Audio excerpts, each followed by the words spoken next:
নমস্কার বন্ধুরা, ঝুমা কিচেনে সবাইকে স্বাগতম। ঈশ্বরের কৃপায় সবাই ভালো থাকুন, সুস্থ থাকুন।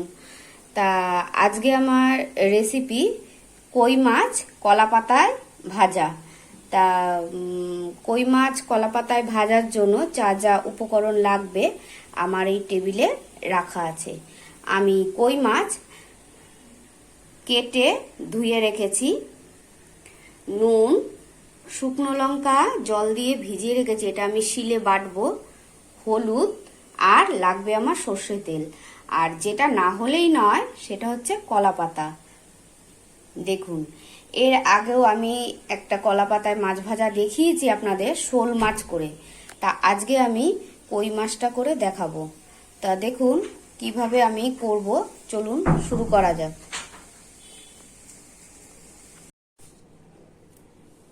দেখুন বন্ধুরা, কই মাছটা আমি থালায় নিয়ে নিয়েছি, আর এই যে আমার কলা পাতাটা। এবার কলা পাতায় একটু তেল দেব, তেল দিয়ে কলা পাতাটাকে আমি এইভাবে মাখিয়ে নেব, যাতে মাছটা কলা পাতায় লেগে না যায়। এইবার এই যে আমি শুকনো লঙ্কাটা যে দেখিয়েছিলাম ভিজিয়ে রেখেছিলাম, সেটা আমি শিলে বেটে নিয়েছি। এই শুকনো লঙ্কা বাটাটা দেব,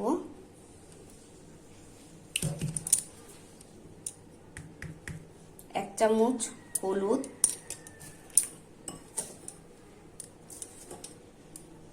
প্রয়োজন মতো নুন। আমি এখানে 5টা মাছ নিয়েছি, তাই 2 চামচ নুন নিলাম। আর দেব কাঁচা তেল। এবার মাছটাকে দেখুন কিভাবে আমি মাখাচ্ছি।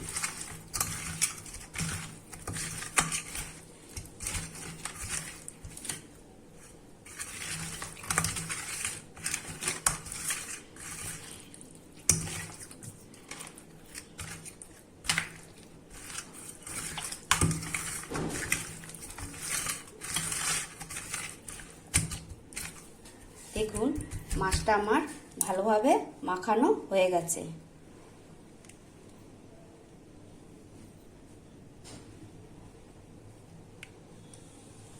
এবার আমি কলা পাতাটায় মাছগুলো সাজিয়ে দিয়ে দেবো।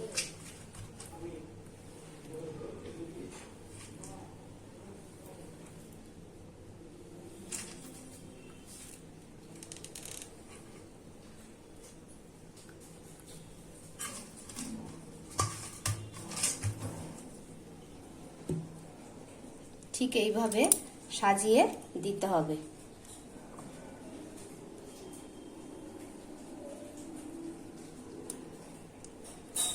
এবার যে আমার মশলাটা থালায় বেঁচে রয়েছে, এই মশলাটা কাচিয়ে ওপরের এরকম পিঠে আস্তে আস্তে করে দিয়ে দিতে হবে। দেখুন কিভাবে আমি দিচ্ছি।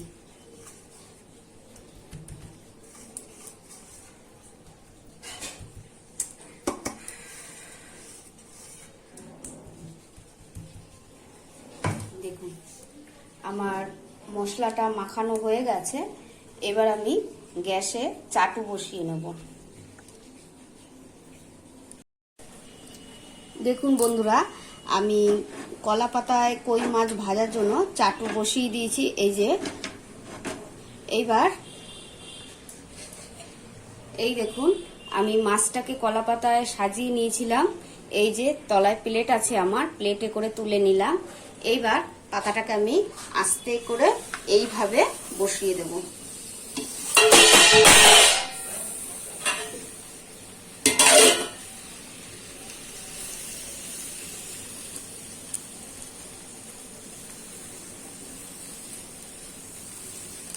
দেখুন বন্ধুরা, আমি চাটু বসিয়ে নিয়েছিলাম। এবার আমি মাছটাকে এইভাবে চাটুতে দিয়ে দিয়েছি।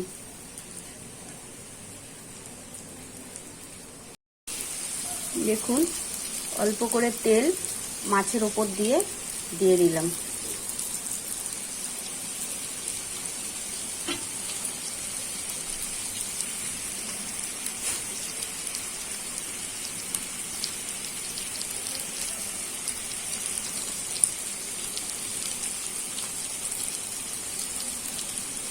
শীতকাল হলে এই মাছের পাশ দিয়ে ফুলকপি আলু কুচিয়ে দেওয়া যায়, মূলো কুচিয়ে চারপাশ দিয়ে মাছের দেওয়া যায়।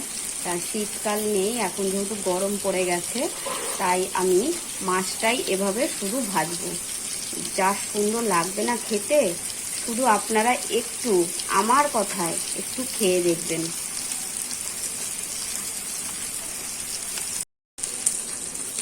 দেখুন বন্ধুরা, আমার মাছটা এপিট হয়েছে কিনা আমি এরকম পাতাটা উল্টিয়ে দেখব। এইভাবে দেখতে হবে। এই যে পোড়া দাগ লেগে গেছে, তার মানে মাছটা আমার ওপিট হয়ে গেছে। এইবার আমি মাছটাকে উল্টে দেব। কিভাবে উল্টাবো তাই দেখুন। এরকম প্লেট নেব, প্লেট নিয়ে ঠিক পাতাটার তলা দিয়ে প্লেটটা দেব। এইভাবে দিয়ে আর একটা এই যে কলা পাতা নিয়েছি, কলা পাতা দিয়ে এইভাবে প্লেটের ওপরে দিয়ে দেব।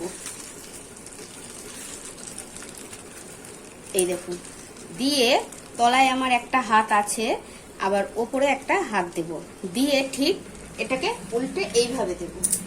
এই যে দেখুন, এই যে উল্টে এইবারে আমি কলা পাতাটাকে প্লেটে দিয়ে দেব।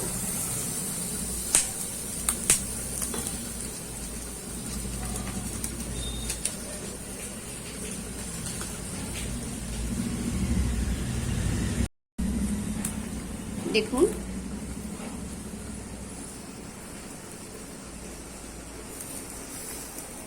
মাছটা এই যে হচ্ছে, এক পিঠ হয়ে গেছে, আর এক পিঠ হচ্ছে।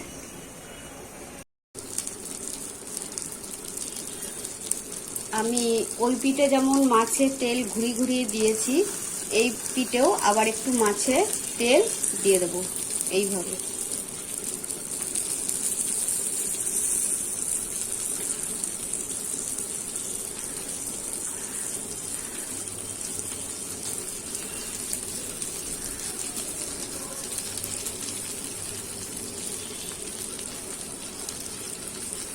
এইভাবে পাতাটাকে একটু ঘুরিয়ে ঘুরিয়ে দিতে হবে।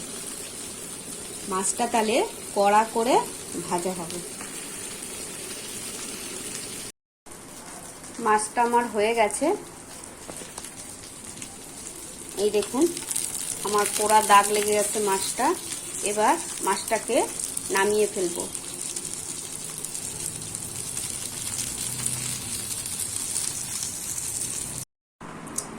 দেখুন বন্ধুরা, আমার কই মাছ ভাজা হয়ে গেছে কলা পাতায়।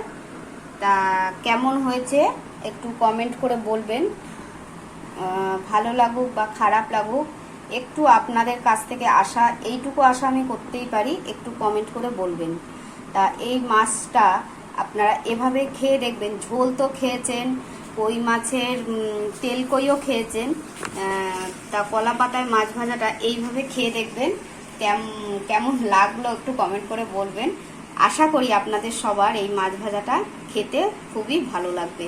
গরম ভাত দিয়ে উফ, যা দারুণ লাগবে না খেতে, শুধু আপনারা একবার অন্তত খেয়ে দেখুন। আর সবাই মিলে আমাকে একটু কমেন্ট করবেন, সাবস্ক্রাইবার করবেন আর শেয়ার করবেন। একটু বেশি বেশি করে শেয়ার করবেন।